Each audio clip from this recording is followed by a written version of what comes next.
अहिंसा तीर्थ प्रणेता, अहिंसा तीर्थ प्रणेता, जय जय हो भारत गौरव राष्ट्र संत प्रमुख सागर। स्वर्णिम स्वर्ण जयंती का अवसर ये महान है, मिलकर हम मनाएंगे गुरुवर देश की शान है प्रमुख सागर। जय हो गुरुवर प्रमुख सागर, जय हो गुरुवर।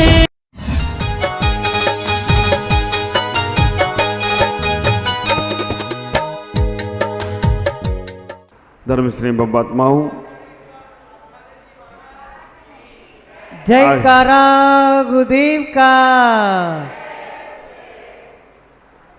धर्मश्री बब्बात्माऊ, आज हमारी चर्चा वो परमात्मा के संबंध में है जो परमात्मा की उपमाओं से, अलंकारों से हमारे आचार्य मांगतुंग स्वामी अपनी भक्ति प्रकट कर रहे हैं।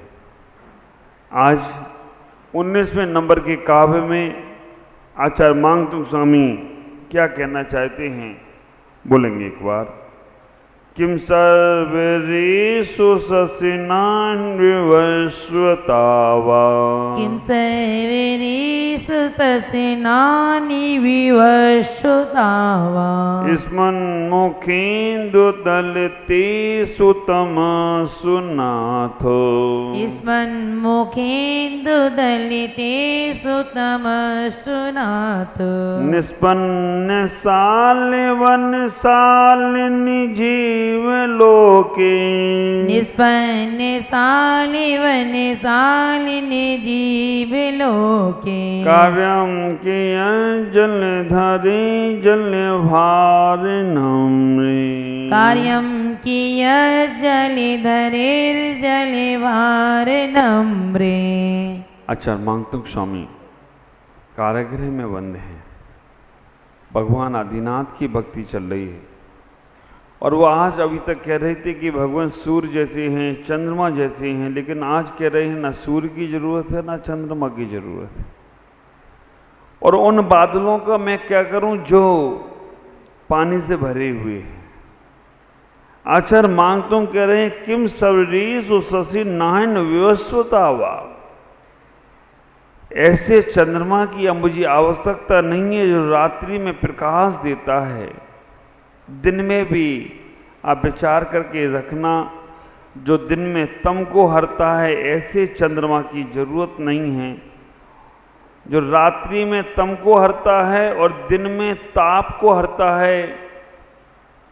सूर्य रात्रि के तम को नहीं हर सकता, चंद्रमा दिन के ताप को नहीं हर सकता, फिर उसकी मुझे क्या आवश्यकता है।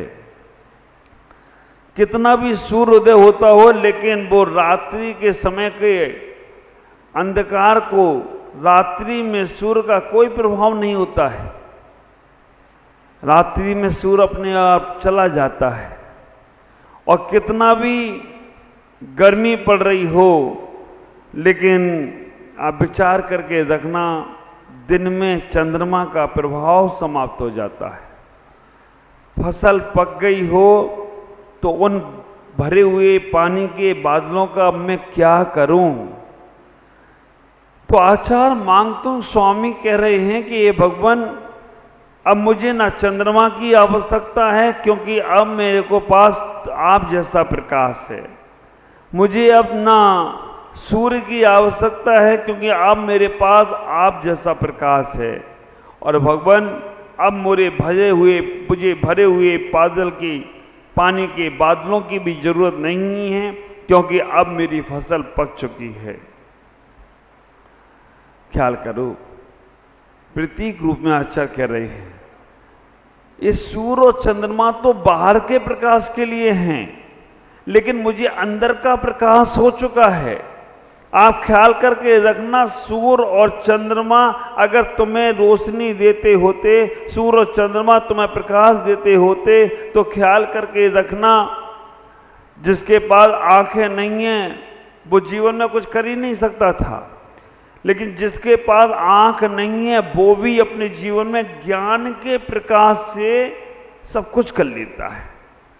आप ख्याल कर देखना, विचार करना, जो आंखों से नहीं देख पाते हैं सूरदास लोग, उनका सेंस ज्ञान का बहुत अलग तेज होता है।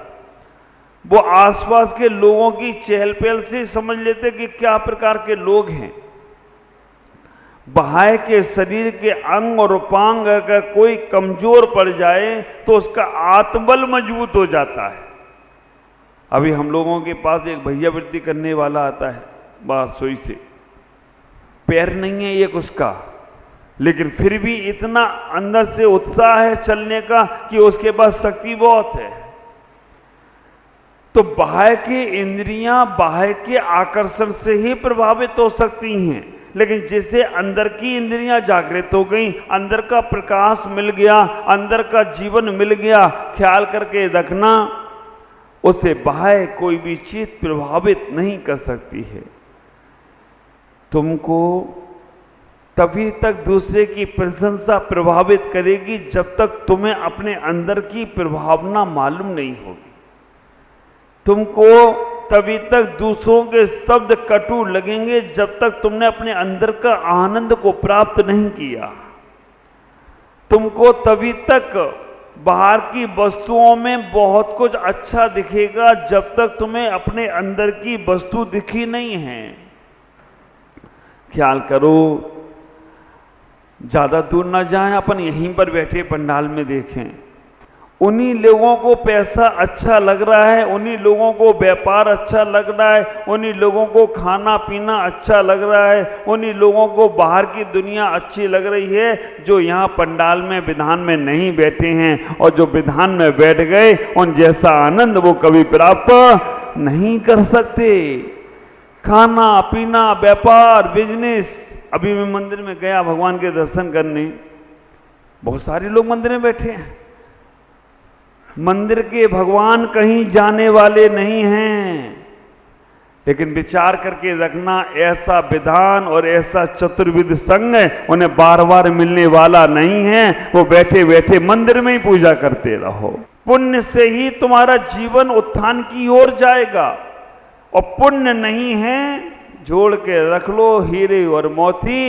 एक बात का ध्यान रखना, कफन में जेम नहीं होती, लेकिन जो भगवान की भक्ति करता है, मानता हूँ आचार भक्ति कर रहे हैं, वो भक्ति इतना ही कहने का प्रयास कर रही है, हे भगवान आपकी भक्ति करने के बाद अब मुझे बाहर के प्रकाश की आवश्यकता नहीं। फसल पक गई है, कह रहे ना आचार्य मानतुंग स्वामी, या कह रहे हैं कि भगवान निष्पन्न साल बन सालन जीव लोकी कार्याम किया जल धरे जल भार नम्रे। धान की फसल पक गई है भगवान, अब पूरी फसल पक गई है, अब मुझे आपकी आवश्यकता नहीं है।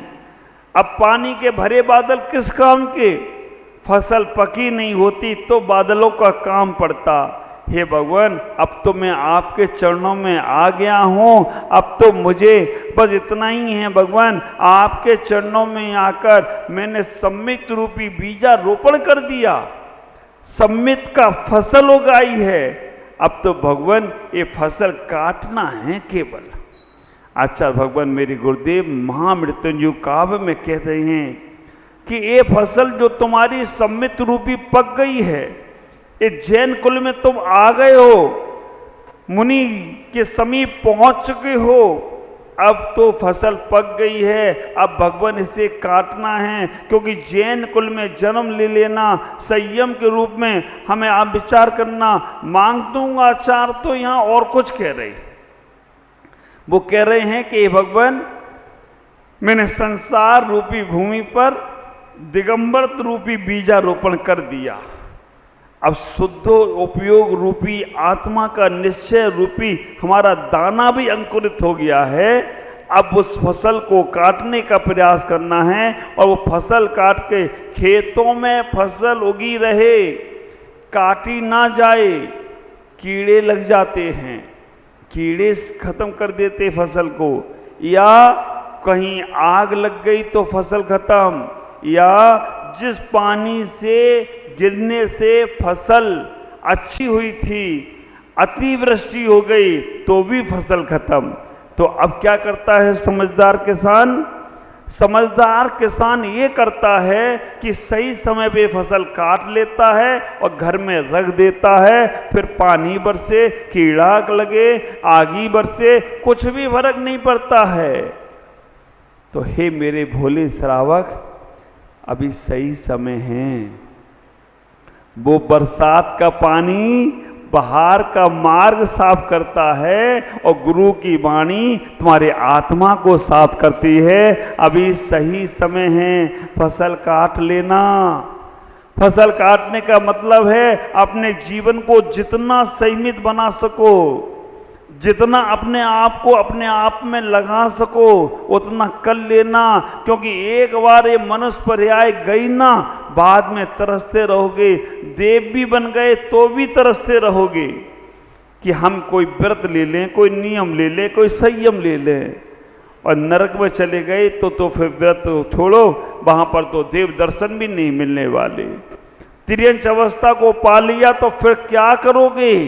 इसलिए सही समय है, अभी फसल काट लो, नहीं तो मिथ्यात रूपी कीड़ा लग गया। आप विचार करके रखना, नहीं तो मिथ्यात रूपी कीड़ा लग गया या भौतिकता रूपी चकाचौंध के बादल मंडराने लग गए या विषय कामनाओं की आग लग गई, तो फिर तुम्हारे पास जैन कुल भी नहीं बचेगा, फिर तुम्हारे पास ये मानव तन भी नहीं बचेगा, और फिर तुम्हारे पास इतना समय भी नहीं रहेगा कि हम गुरुओं के पास जाकर बैठकर अपने कल्याण की बात सोच सके। ख्याल करो, संसारिक लोगों के बीच में बैठोगे तो संसारिक ही बातें होती हैं। जब गुरुओं के सक्षम बैठते हो, गुरु के समक्ष पहुंचते हो, तो तुम्हारे भी कल्याण की बात होती हैं और कैसे जैन धर्म को सुरक्षित किया जाए, जैन धर्म को कैसे बचाया जाए। ख्याल करो, आचार्य मांगतुंग स्वामी यहाँ पर कहने का प्रयास कर रहे हैं, हे भगवान, हम कटघरे में बैठे हैं, हमने दिगंबर का बीजारोपण कर दिया, अब हमें शुद्धोपयोग का अनुभव हो गया, अब मुझे इस देह के कारागृह से निकालो और मुझे सिद्धालय में बुला लो भगवान, क्योंकि बस वहीं जाना शेष रह गया है। संसार में हर जगह हो आया, संसार में हर व्यवस्थाओं को देख लिया। रोज मंदिर में जाओ, घर में रहो, कहीं भी जाओ, एक बार तो इतना जरूर विचार करना कि संसार से मुक्त कैसे होंगे। संसार से मुक्त होने के लिए ही हम संसार में जन्म लिए हैं। और ख्याल करना, जब तुम्हारे अंदर ऐसा बीजारोपण होगा तब तुम्हारा जीवन आनंदित होगा। वो सूर्य, वो चंद्रमा, लोग कहते हैं गर्मी बहुत पड़ती है, सूर्य को गर्मी में गाली देते हैं। मैं उनसे इतना ही कहता हूं, सूर्य को गालियां मत दो, सूर्य को भी धन्यवाद दो। क्यों? क्योंकि जो सूर्य गर्मी में ताप देता है, वही सूर्य सर्दी में तुम्हें आराम और आराम दिया करता है। वही सूर्य कब आदमी का जीवन कैसा बदल जाए। सूरज बुरा नहीं है, क्योंकि सूर्य गर्मी में तुम्हें ताप देता है, लेकिन वही सूर्य सर्दी में तुम्हें आराम देता है। ख्याल करो, चंद्रमा तुम्हें अंधकार से लड़ने की ताकत देता है। हम धन्यवाद की प्रार्थना शुरू करें जीवन में और भगवान से कहें कि भगवान, मैं तो सब कुछ आपके पास से पा लिया हूं, अब मुझे बाहर की दुनिया में कुछ नहीं चाहिए, केवल आपका यही प्रकाश मिलता रहे, हम आपके प्रकाश से आगे बढ़ते रहे, आपके जीवन से आगे बढ़ते रहे। भगवान की भक्ति, भगवान की शक्ति हमें मिलती रहेगी तो हम अपने जीवन में बहुत आगे से आगे बढ़ते चले जाएंगे, अन्यथा हमारा जीवन यूं ही व्यर्थ जा रहा है। ख्याल करो, पकी हुई फसल, उसे बादलों की ज़रूरत नहीं है, पानी की ज़रूरत नहीं है, तो अब तुम्हें और कोई पदार्थ की ज़रूरत नहीं है। अब तुम्हें केवल अपने अंदर बीजा अंकुरित करना है उस परमात्म तत्व का, अपने अंदर बीजा अर्पण करना है उस भक्ति का, जिससे आत्म कल्याण होगा। बाहर के पदार्थ तो तुमने कई बार पा लिए, बाहर के व्यक्तियों का संपर्क तुम्हारा कई बार हो गया, बाहर के लोगों का संपर्क, बाहर के पदार्थों का संपर्क, बाहर के दुनियादारियों का संपर्क उतनी देर तक रखो जब तक काम चले, उसके बाद अपने अंदर लौट जाओ। देखो, दुकानदारी करने जाते हो, बिजनेस करने जाते हो तो उतनी देर तक जब तक दुकान खुली है, उसके बाद घर में आ जाते हो। भोजन करने जाते हो तो उतनी देर के लिए भोजन करना है जब तक पेट भरा नहीं है, उसके बाद तुम वापस आ जाते हो। पढ़ने वाले बच्चे पढ़ाई करने उसी देर तक जाते हैं जब तक उनके अच्छे एग्जाम से नंबर ना आ जाएं। पढ़ाई के बाद नंबर अच्छे आ जाएं तो वो वापस लौट आते हैं। हे भव्य साहब को, आप कब लौटोगे अपने अंदर? आप विचार करके रखना, कब आपको ये महसूस होगा कि अब मैंने संसार की चीज़ों से अपने आप को बचा लिया। एक एक चीज़ कम करो।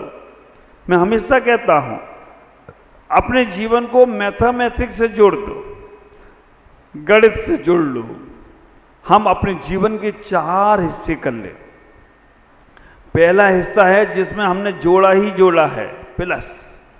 दूसरा हिस्सा है जिसमें हमने गुणा किया है, जोड़ के डबल किया है।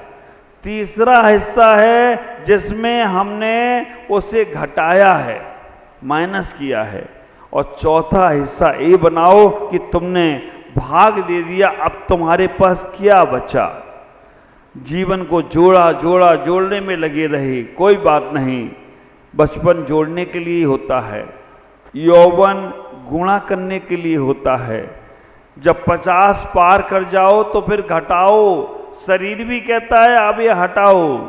50 के बाद तुम्हारा शरीर भी कहने लगता है कि अब ये हटाओ, वो हटाओ। 50 के बाद छोड़ना प्रारंभ कर दो और 75 के हो जाओ तो फिर ये सोचना अब तुमने क्या पाया। परिवार में इज्जत पाई, समाज में इज्जत पाई, इस शरीर से आत्म साधना कराई। आप विचार करना क्या तुमने किया जीवन भर, उसको आप भाग दे देना तो तुम्हारा जीवन बहुत आनंदित होगा। और लगे रहे आखिरी समय तक जोड़ते जोड़ते तो तुम्हारी स्थिति वही है। सम्राट ने कहा, नाप लो जिसको जितनी जमीन नापना है। एक आदमी सुबह 6 बजे से नापा, शाम वापस भी आना था, लेकिन 4 बजे उसे याद आया कि अब वापस आना है। 6 बजे से दौड़ता दौड़ता 4 बजे तक उसने 10 घंटे दौड़ा। अब 2 घंटे में वापस आ पाएगा? बीच में पामती स्वाह हो गया। इसीलिए हमें कहा गया था, जी लो जितना जीना है, लेकिन इतना ख्याल रखना वापस भी लौटना है। हर बुजुर्ग आदमी को अपना बचपन याद आ जाता है। उसी प्रकार से हर साधक को ये भी ख्याल करना है कि हमें लौटना है अपने आप में। क्योंकि जिस वक्त हमने संन्यास की यात्रा शुरू की थी, उस वक्त मेरे मन में केवल एक ही भाव था, आत्म कल्याण करना। लेकिन जैसे ही बाहर की हवा लगती है, पर कल्याण मुख हो जाता है, आत्म कल्याण छूट जाता है। लेकिन हे साधक, लौटो अपनी ओर, क्योंकि तुम्हारा लक्ष्य मुख्य लक्ष्य था अपना कल्याण करना। आज इतना ही कहूँगा कि आचार्य मांगतुंग स्वामी कह रहे हैं, हे भगवान, अब मैं अपने में लौट गया हूँ। अब मुझे बाहर के पदार्थ, बाहर के व्यक्ति, बाहर की इच्छाएं महत्वपूर्ण नहीं हैं, क्योंकि मुझे आप मिल गए हो तो सब कुछ मिल गया है। इसलिए आपसे ही जो कहना है वो कहूँगा और अपने जीवन को समझूंगा। आज इतना ही। ओम नमः जय गुरुदेव।